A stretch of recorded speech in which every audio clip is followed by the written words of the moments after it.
अचानक सुबोध घर, कुटुंब आणि व्यवसाय सगळं काही मागे टाकून एका मुलीसोबत अमेरिकेला निघून गेला. जाण्याआधी त्याने ऑफिसमधून फोन करून आरतीला म्हणजे त्याच्या बायकोला सांगितलं की आरती, मी कायमसाठी निघून चाललो आहे. बाबांसोबत काही बोलण्याची माझ्यात हिंमत नाही. क्षमा मागण्याचाही अधिकार मी गमावला आहे. तरीही सांगतो की सगळ्यांनी मला माफ करा आणि यासोबतच मला विसरून जा. मला माहीत आहे की हे बोलणं सोपं आहे, पण खरंच विसरणं फार कठीण आहे. तरीही समजून घे की मी तुझ्यासाठी मेलो आहे. आरती काही बोलणार त्याआधीच सुबोधने आपलं बोलणं संपवून फोन ठेवून दिला होता. आरतीला माहीत होतं की फोन कट झाला आहे, पण तरीही ती रिसिव्हरला चिकटून स्तब्ध उभी होती. ही निरोपाची वेळ मृत्यूपेक्षा भयंकर होती. सुबोधने हसता खेळता संसार असाच उद्ध्वस्त करून टाकला होता. सुबोधबद्दल सासऱ्यांना म्हणजे सुबोधच्या बाबांना सांगताना आरती बेशुद्धच पडली. वृद्ध सासऱ्यांनी आपल्या मुलाच्या घराचा आणि कुटुंबाचा भार सहजपणे आपल्या खांद्यावर घेतला. सुबोधचे वडील सदाशिव माने यांनी सून आणि नातीला आपल्या छत्रछायेखाली घेतलं. आरती बेशुद्ध झाली कारण तिचा बीपी लो झाला होता. डॉक्टर समोर बसले होते. दुसऱ्या बाजूला शेजारी सासरे सदाशिव माने उभे होते. ते तिच्या डोक्यावरून हात फिरवत म्हणत होते, आरती बाळा, आज जितकं रडायचंय तितकं रडून घे, पण आजपासून त्या हरामखोराचं नाव घेऊन तुला पुन्हा कधीच रडू देणार नाही. आरती टक लावून आपल्या सासऱ्यांकडे पाहत होती. आरती आपल्या सासऱ्यांना म्हणाली, बाबा, मला कळलंच नाही की हे सगळं कधीपासून चालू होतं. कोण होती ती जिने माझं घर उद्ध्वस्त केलं? तिने तर भांडणाचेही संबंध ठेवले नाहीत. सदाशिव मानेंना आपल्या सुनेची अवस्था कळत होती. ते सुद्धा हतबल झाले होते. आपल्या मुलीला घेऊन ती कशी जगणार होती? आत्तापर्यंत ती सुबोधला बिलगत बेलासारखी जगत होती. आता आधार हरवून ती जमिनीवरच कोसळली होती. आता कोण आधार देणार होतं? विनाकारण नवऱ्याने तिला निराधार सोडून दिलं होतं. माहीत नाही त्यांच्यामध्ये कोण आली होती. कोण होती ती स्त्री जिच्यामुळे तिचा नवरा मोहाच्या जाळ्यात अडकवून निघून गेला? 12 वर्षांची लेक, वयस्कर सासरे आणि छोटासा व्यवसाय. आता जीवन एक तापती दुपार झालं होतं. अनवाणी चालावं लागणार होतं. ना विश्रांती ना सावली. सुबोध होता तेव्हा सदाशिव माने निवृत्तीनंतर निवांत जीवन जगत होते. पण आता सगळा व्यवसाय त्यांनीच सांभाळायला सुरुवात केली होती. त्यांची धावपळ पाहून एक दिवस आरती म्हणाली, बाबा, तुम्ही इतकी मेहनत करता, मला बरं वाटत नाही. आपण तिघच आहोत. एवढं मोठं घर आणि व्यवसाय विकून एक छोटंसं घरी घेऊया. उरलेली रक्कम व्याजावर ठेवूया. हळूहळू सगळं काही सुरळीत चालू लागलं होतं की अचानक एक दिवस आरतीच्या आईवडील घरी येऊन पोहोचले. ते आरती आणि तिची मुलगी त्रिशा तिला घेऊन जाण्यासाठी आले होते. त्यांचं म्हणणं होतं की विदूर सासऱ्यासबरोबर नवऱ्याशिवाय सून राहते. यावरून लोक वेगवेगळ्या प्रकारच्या गोष्टी करत आहेत. लोक तर असंही म्हणू लागले होते की सासऱ्याशी सुनेचं आधीपासूनच नातं होतं, म्हणूनच सुबोध घर सोडून गेला असेल. दोन्ही कुटुंबाची बदनामी होत आहे. म्हणूनच आरतीने आणि तिच्या मुलीने तिच्या आईवडिलांबरोबर जायलाच हवं. त्यांच्या खर्चासाठी पैसे सासरे पाठवत राहतील. आपल्या आईवडिलांचे हे सगळं बोलणे ऐकून आरती स्तब्ध झाली. जणू तिच्यावर आभाळच कोसळलं होतं. आणि मग असं काही घडलं ज्यामुळे ते एकदम सुन्न होऊन गेले. आरतीच्या आईवडिलांच्या बोलण्यावर सदाशिव माने म्हणाले, मी या बाबतीत काहीही सांगू शकत नाही. निर्णय आरतीलाच घ्यायला हवा. ती जायला तयार असेल तर आनंदाने त्रिशाला घेऊन जाऊ शकते. सदाशिव मानेंनी बोलता बोलता अपराधी भावनेने आपली मान खाली झुकवली होती. तेव्हा त्रिशा त्यांच्या शेजारी बसली होती. तिला सर्व काही कळत होते. आजी आजोबांनी तिला खूप प्रयत्न करून मामाच्या गावी चालण्यासाठी प्रयत्न केला, पण ती त्यांच्याजवळ गेलीच नाही. तिने दोन्ही हातांनी आपल्या आजोबांना, सदाशिव मानेंना मिठी मारली होती. आपल्या नातीचे वागणे बघून आपला मुलगा घर सोडून गेल्यावरही न रडणाऱ्या सदाशिव मानेंच्या डोळ्यात अश्रू उभे राहिले. सासऱ्यांची ही अवस्था पाहून आरती अचानकच उठली आणि आपल्या आईचे दोन्ही हात पकडून म्हणाली, आई, मी आणि त्रिशा बाबांच्या जवळच राहणार आहोत. आरतीने एक समाधानाचा दीर्घ श्वास घेतला. हे बाबा म्हणजे तिच्यासाठी वडिलांसारखं प्रेम देणारे सासरेच होते. त्यांच्याच आधारावर ती जगत होती. जर त्यांचा आधार नसता तर ती आईवडिलांच्या घरी आश्रितासारखी बिचारीसारखी राहिली असती. त्यांच्यामुळेच आज ती अभिमानाने डोकं वर करून जगत होती. नाहीतर ती नदीतील वाळूसारखी क्षणोक्षणी विखुरली असती. पण नियतीला कदाचित हेही मान्य नव्हतं. सुबोध गेल्यानंतर 4 वर्षांनीच जेव्हा त्रिशा 16 वर्षाची झाली, त्या दिवशी सकाळी वॉकला गेलेले सदाशिव माने परतलेच नाही. 8 वाजले, 8:30 वाजले, मग 9ही वाजले. ना कोणताही फोन आला, ना दरवाजाची बेल वाजली. दार उघडून आई मुलगी एकमेकींकडे पाहत होत्या. मॉर्निंग वॉक करणाऱ्यांसारखा घड्याळाचा काटा वेगाने धावत होता. तेव्हाच घरातला फोन जोरात वाजला. आरतीने धावत जाऊन रिसिव्हर उचलला. समोरून आवाज आला, मॅडम, हा फोन तुमच्या कुटुंबातील सदस्याचा आहे का? हो, तो माझ्या सासऱ्यांचा आहे. तो तुमच्याकडे कसा आला? मॅडम, त्यांचा अपघात झाला आहे. आरतीने आपल्या मुलीचा हात धरला आणि गेटकडे धाव घेतली. पण सर्व काही संपलं होतं. तिची जी संपूर्ण दुनिया पितासमान असलेल्या सासऱ्यांच्या मजबूत खांद्यावर टिकली होती, तो आधारस्तंभ एकदम कोसळून गेला होता. तिचं हसतं-खेळतं आयुष्य पुन्हा एकदा उद्ध्वस्त झालं होतं. आरतीला ठाऊक होतं की ती जर कोसळली तर त्रिशाला सावरणं अशक्य होईल. जेव्हा सुबोध तिला सोडून गेला होता, तेव्हा तिच्या संसाराच्या रथाचे दुसरे चाक तिचे सासरे झाले होते आणि त्यांच्या साथीनं तिचं जीवन पुन्हा मार्गी लागलं होतं. पण तेही अचानक असे निघून गेले की आरती पूर्णपणे एकटी पडली. माहेरचे लोक केवळ औपचारिकतेसाठी भेटायला आले.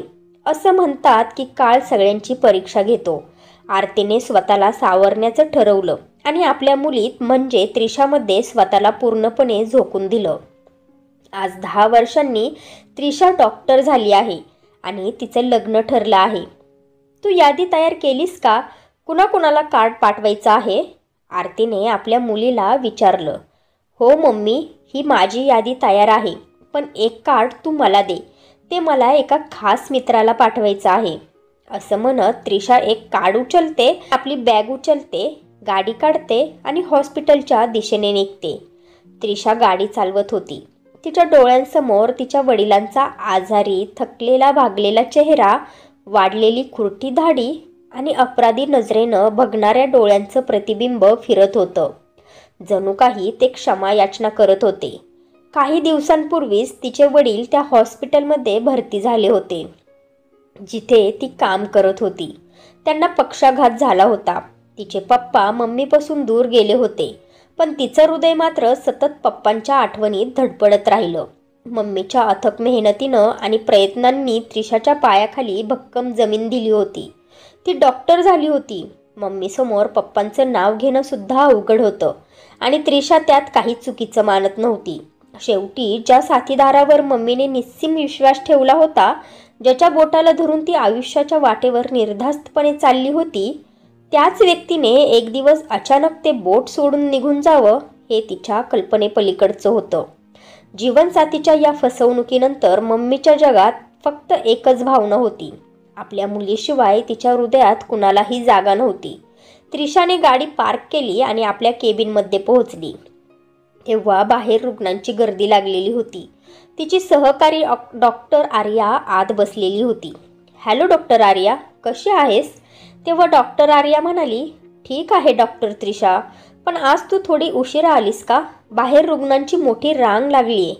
यावर त्रिशा म्हणाली, हो, लग्नाच्या तयारीमुळे हल्ली थोडा वेळच जातो येताना. त्याच्यानंतर काही तासांसाठी त्रिशा स्वतःलाही विसरून गेली.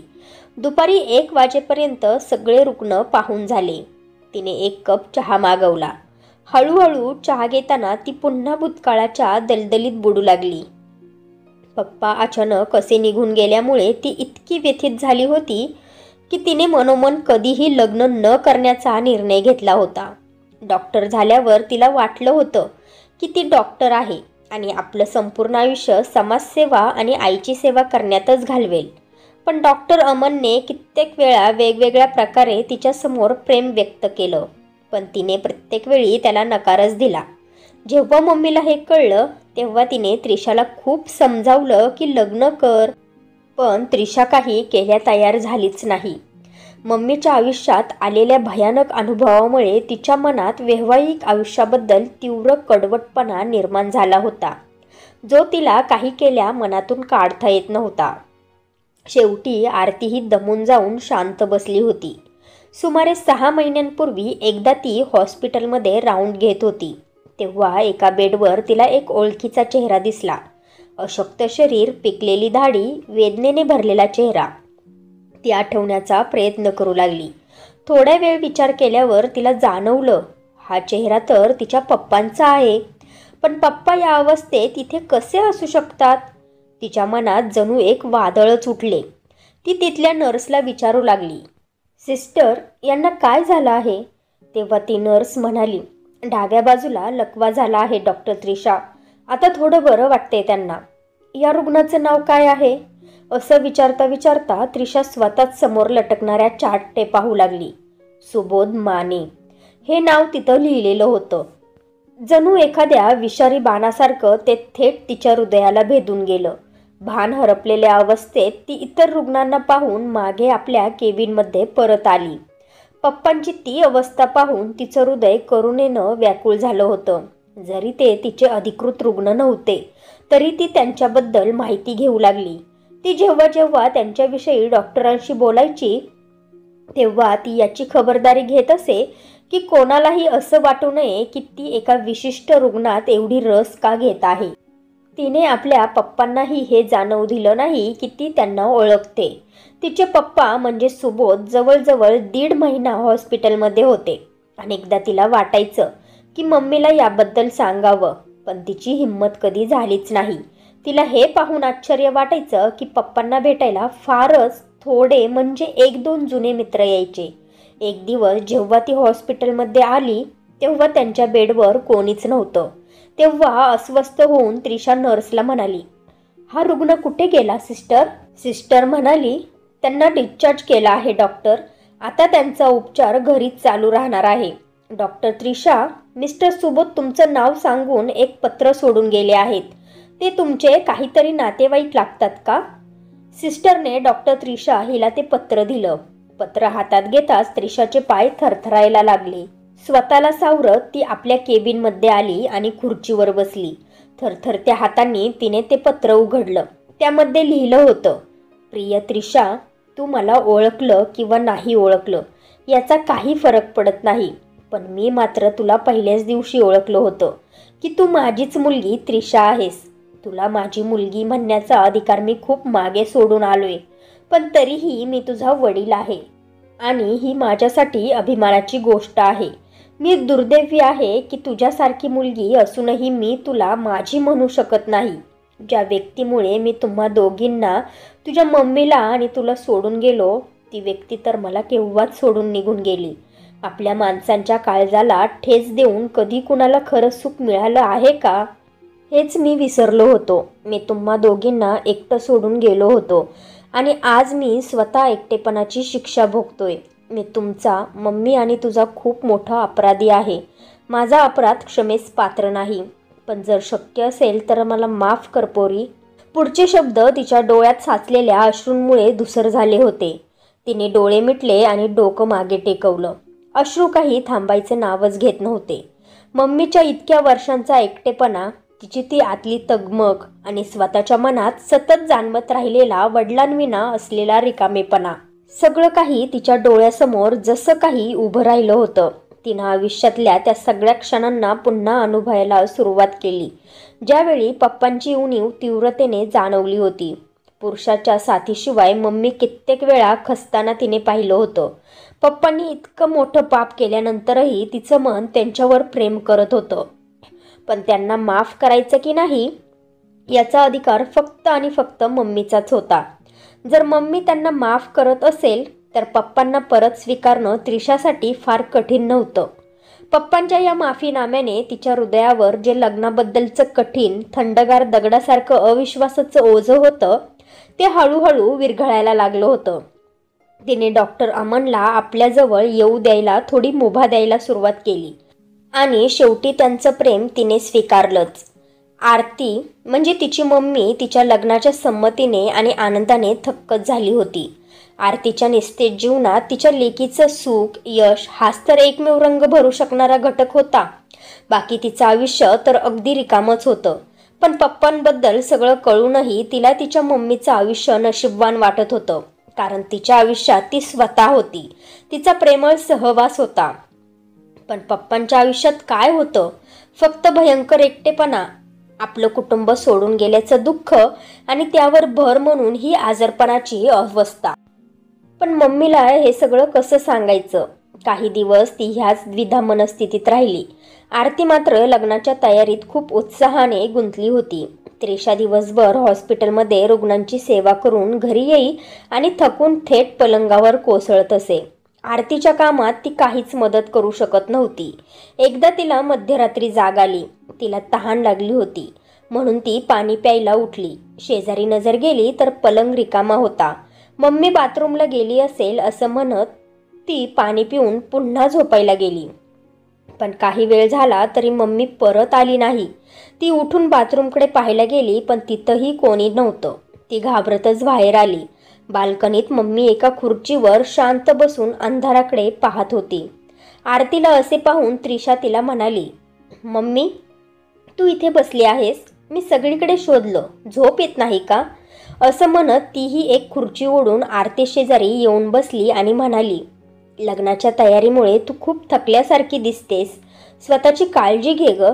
असं म्हणत तिने मम्मीकडे पाहिलं. धुसर चांदण्यात मम्मीच्या डोळ्यातील पाणवलेपण तिने ओळखलं. काय झालं मम्मी, तू रडत होतीस का? त्रिशाने अगदी प्रेमाने विचारलं. ओहो, मी आता तुला सोडून जाणार आहे ना, त्यामुळे तू रडत आहेस का? असं म्हणत तिने मम्मीचा मूड हलका करण्यासाठी थोडासा विनोद केला. त्रिशा पुन्हा म्हणाली, पण मम्मी, मी तुला सोडून जाण्याची वेळच येणार नाही. अमन इथेच राहायला येईल किंवा मग तू माझ्यासोबत येशील. मम्मीच्या डोळ्यातील अश्रू टपटपते थेंब होऊन गालावर ओघळले. त्रिशा कोमलतेने मम्मीचे अश्रू पुसत म्हणाली, मम्मी, काय झालं? तेव्हा आरती थोडंसं हसत म्हणाली, अगं वेडे, हे आनंदाचे अश्रू आहेत. प्रत्येक मुलगी एक ना एक दिवस सासरी जातेच, तूही जाशील. पण मी तुझ्यासोबत कशी जाऊ? माझं ठिकाण माझ्याच घरात आहे. हे घर म्हणजे तुझं माहेर, आणि जेव्हा तू पुन्हा माहेरी येशील तेव्हा यायला एक घर हवंच ना. माझ्यासाठी हेच आनंदाचं कारण आहे की तू या शहरात राहशील आणि अधूनमधून भेटायला येशील. इतकं बोलून आरती पुन्हा शांत झाली. त्रिशाला स्पष्ट जाणवत होतं की मम्मी अंधाराकडे पाहत डोळ्यातले अश्रू गिळण्याचा निष्फळ प्रयत्न करत होती. तेव्हा त्रिशा तिच्या मम्मीचा हात आपल्या हातात घेते आणि म्हणते, मम्मी, पप्पांची आठवण येते ना? हे विचारल्यावर तिने मम्मीच्या चेहऱ्याकडे पाहिलं. नेहमीसारखं यावेळी मम्मी पप्पांचं नाव ऐकून रागवली नाही, काहीही बोलली नाही, फक्त शांतपणे अश्रू पुसत राहिली. त्रिशा पुन्हा म्हणाली, पप्पांची आठवण येते ना मम्मी? परंतु आरतीकडून कोणताही प्रतिसाद आला नाही. थोडा वेळ दोघींमध्ये शांतता पसरली. त्रिशा शांतता भंग करत म्हणाली, मम्मी, एक विचारू? मम्मीने प्रश्नार्थक नजरेने तिच्याकडे पाहिलं. तेव्हा त्रिशा म्हणाली, समजा जर आज पप्पा परत आले आणि स्वतःच्या कृत्याबद्दल माफी मागितली तर तू त्यांना माफ करशील का ग? क्षण नाजूक होता, मन संवेदशील होतं, म्हणून आरतीने फक्त त्रिशाचा गाल थोपटला आणि म्हणाली, अगं, का उगाच अशा विचारात पडतेस? जर ते आपलेच असते तर गेलेच नसते ना, आणि यायचंच होतं तर एवढा वेळ का लावला असता? इतक्या वर्षानंतर तुला का त्यांची आठवण येते? तुझं नवं आयुष्य सुरू होणार आहे. अमन खूप चांगला मुलगा आहे, तू नक्कीच खूप सुखी राहशील. तेव्हा त्रिशा म्हणाली, मलाच नाही मम्मी, आपल्या दोघींनाही त्यांची आठवण येते. हे त्रिशाचे बोलणे ऐकताच मम्मीच्या डोळ्यातून पुन्हा पाणी आलं. अश्रू पुसत मम्मी म्हणाली, विचार करत होते त्रिशा, त्यावेळी असं काय झालं असेल? माझ्यात असं काय कमी राहिलं असेल की सुबोधचा पाय घसरला आणि त्या एका क्षणाची शिक्षा आपल्याला आयुष्यभर भोगावी लागली? तुझ्या पप्पांचं आणि माझं नातं कधीच कडवट नव्हतं. आमचं वैवाहिक आयुष्य सुखी होतं. जर ती बाई त्यांच्या आयुष्यात आलीच नसती आणि तुझे पप्पा भरकटलेच नसते तर आपलं आयुष्य किती सुंदर झालं असतं. माझ्या एकट्या संध्याकाळी तरी थोडी साथ लाभली असती. पुढचं आयुष्य कसं पार पडणार? जीवनाच्या संध्याकाळी जोडीदाराची उणीव फारच जाणवते ग.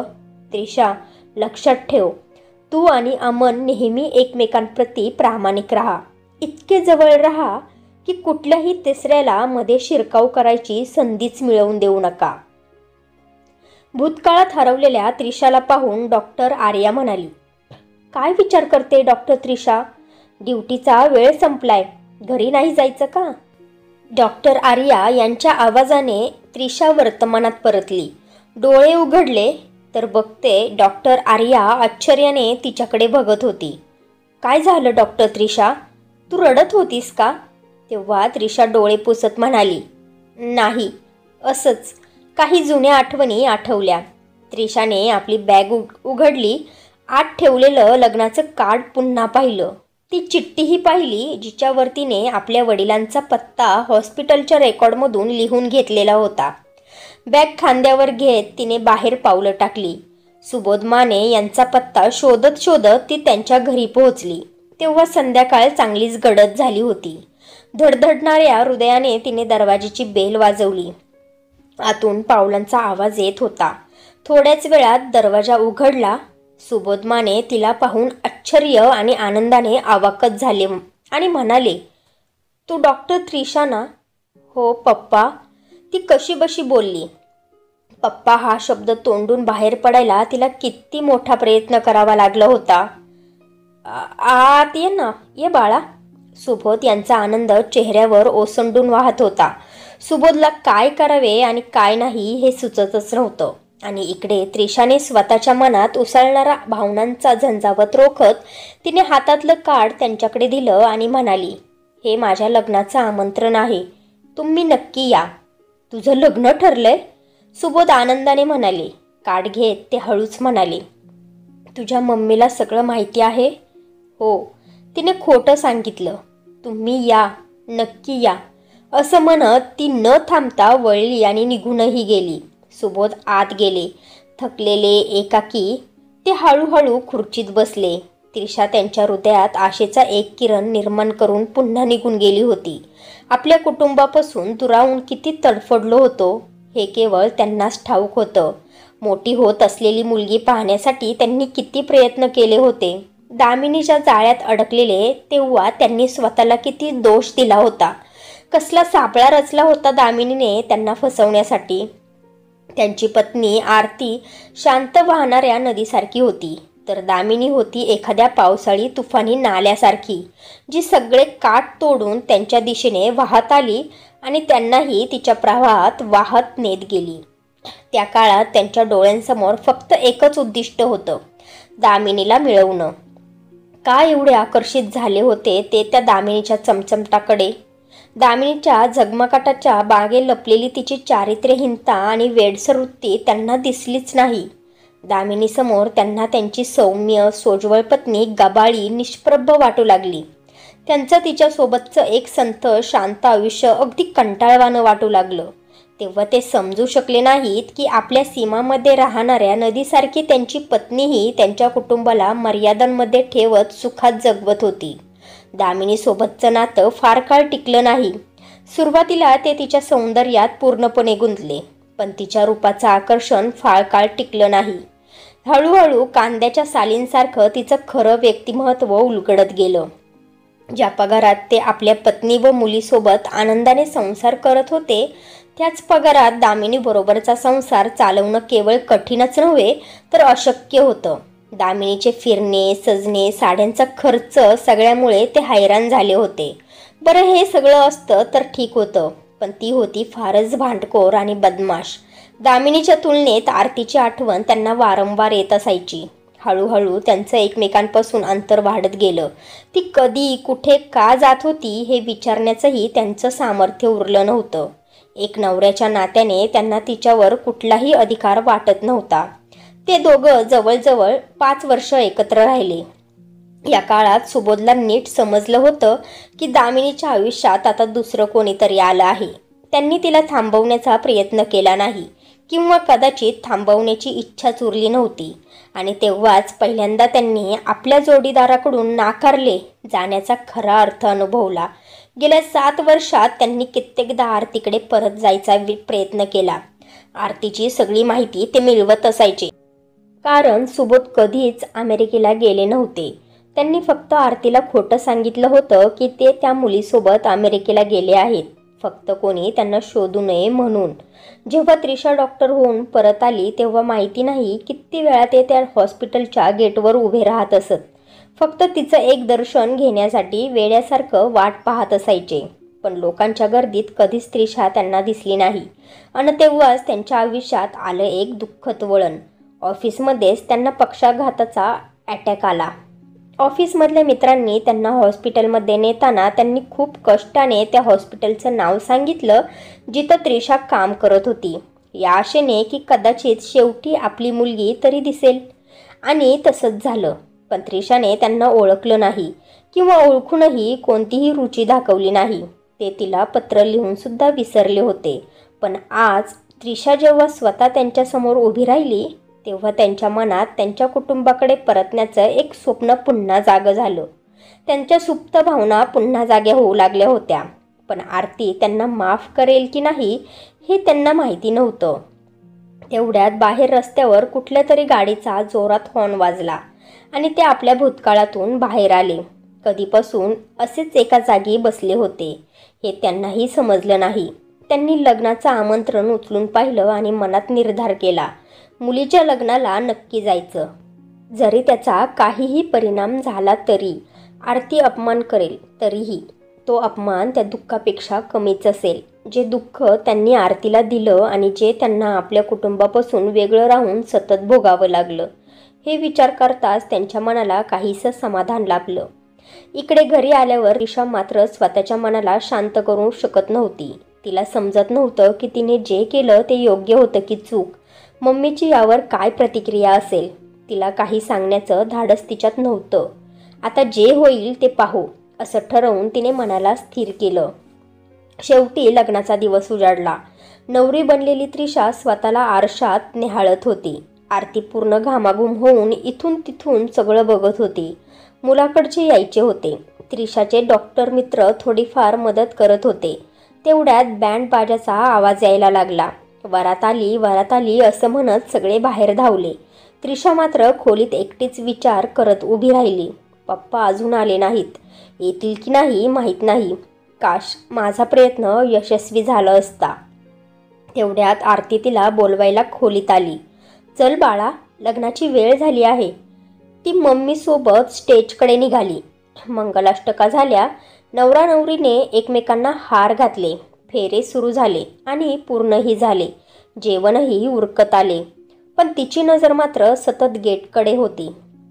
तिचं असं हरवलेलं पाहून आरतीने 2-3 वेळा विचारलं सुद्धा, पण तिच्या मनात काय सुरू होतं याची कल्पना आरतीला नव्हती. जेवण झाल्यावर डॉक्टर मित्र आणि नातेवाईक परत गेले. रात्री तिच्या पाठवणीच्या वेळी केवळ जवळचे काही नातेवाईक उरले होते. पाठवणीची तयारी सुरू झाली. पण त्रिशाचं मन मात्र खूप उदास होतं. पप्पांनी हे सुंदर क्षण गमावले. या आनंदाच्या क्षणी जर ते आले असते तर कदाचित मम्मीने त्यांना माफही केले असते. तेवढ्यात डॉक्टर आर्या आत आली आणि म्हणाली, त्रिशा, तुला कुणीतरी भेटायला आलं आहे. त्रिशा प्रश्नार्थक नजरेने म्हणाली, मला? तेव्हा डॉक्टर आर्या म्हणाली, हो, कुणीतरी सुबोध माने आहेत. सुबोध माने? ती आनंदाने डॉक्टर आर्याचा हात पकडत म्हणाली, आर्या, प्लीज माझ्यासाठी एक काम कर. त्यांना इथे माझ्या खोलीत घेऊन ये. डॉक्टर आर्या थोडी आश्चर्यचकित झाली आणि त्रिशाला विचारले, कोण आहेत ते? त्रिशा म्हणाली, प्रश्न विचारू नकोस, फक्त त्यांना लगेच घेऊन ये प्लीज. माझ्या पाठवणीची वेळ झाली आहे. थोड्या वेळाने डॉक्टर आर्या सुबोध मानेंना घेऊन आली. त्रिशा तिच्या पप्पांना थोड्या नाराज सुरात म्हणाली, पप्पा, तुम्ही लग्नात का नाही आलात? तिच्या आवाजातला अधिकार ऐकताच वर्षानुवर्षांचा दुरावा क्षणार्धात वितळून गेला. सुबोध स्तब्ध उभे राहिले. मनात आलं की मुलीला मिठीत घेऊ, पण स्वतःच्या गुन्ह्यांच्या जाणीवांनी त्यांच्या पायांना बेड्या घातल्या होत्या. बाप असण्याचा अधिकार जणू त्यांच्यापासून हिरावून घेतला गेला होता. शेवटी ते त्यांच्या मुलीला त्रिशाला म्हणाले, बेटा, मी विचार केला की तुझ्या मम्मीला मला पाहून काय वाटेल माहीत नाही. तुझं लग्न आहे. तिचा मूड खराब होऊ नये म्हणून मी तो आनंद विघ्नित करायचा नाही असं ठरवलं. मम्मी कुठे आहे डॉक्टर आर्या? त्रिशाने डॉक्टर आर्याकडे पाहून विचारलं. तेव्हा डॉक्टर आर्या म्हणाली, कदाचित आतल्या खोलीत तुझ्या पाठवणीची तयारी करत असतील. चला पप्पा. त्रिशा एका हाताने लहंगा सावरत दुसऱ्या हाताने पप्पांचा हात धरून त्यांना आत घेऊन गेली आणि मम्मीसमोर म्हणजे आरतीसमोर उभी राहिली. अचानक एवढ्या वर्षांनी सुबोधला काठीचा आधार घेतलेला पाहून आरती बधीर झाल्यासारखी बघतच राहिली. तेवढ्यात त्रिशा आरतीला म्हणाली, मम्मी, पप्पा तुला काही सांगू इच्छितात. बोला ना पप्पा. जे काही तुम्ही त्या पत्रात लिहिलं होतं. तेव्हा सुबोध बोलू लागले, आरती, मला माफ कर. जिच्यासाठी मी तुला इतकं दुःख दिलं ती तर कित्येक वर्षांपूर्वी मला सोडून निघून गेली. मला माहीत आहे की माझा गुन्हा माफ करण्यासारखा नाही. म्हणूनच इतकी वर्ष मी परत यायची हिंमतही करू शकलो नाही. माझं मलाच माहिती आहे की तुमच्यासाठी, तुझ्यासाठी आणि त्रिशासाठी मी किती तळमळलो आहे. त्रिशाची एक झलक पाहायला मिळावी म्हणून मी वेड्यागत रुग्णालयाच्या गेटवर तासनतास उभा राहायचो. तुला एकदा तरी पाहता यावं म्हणून शाळेच्या फेऱ्या मारायचो.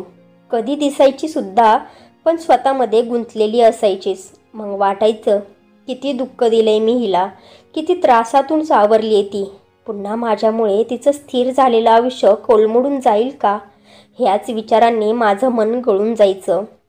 आजारी पडलो तेव्हाही ह्याच अपेक्षेने त्याच रुग्णालयात दाखल झालो की शेवटच्या दिवसात तरी मुलीला मनभर पाहता येईल.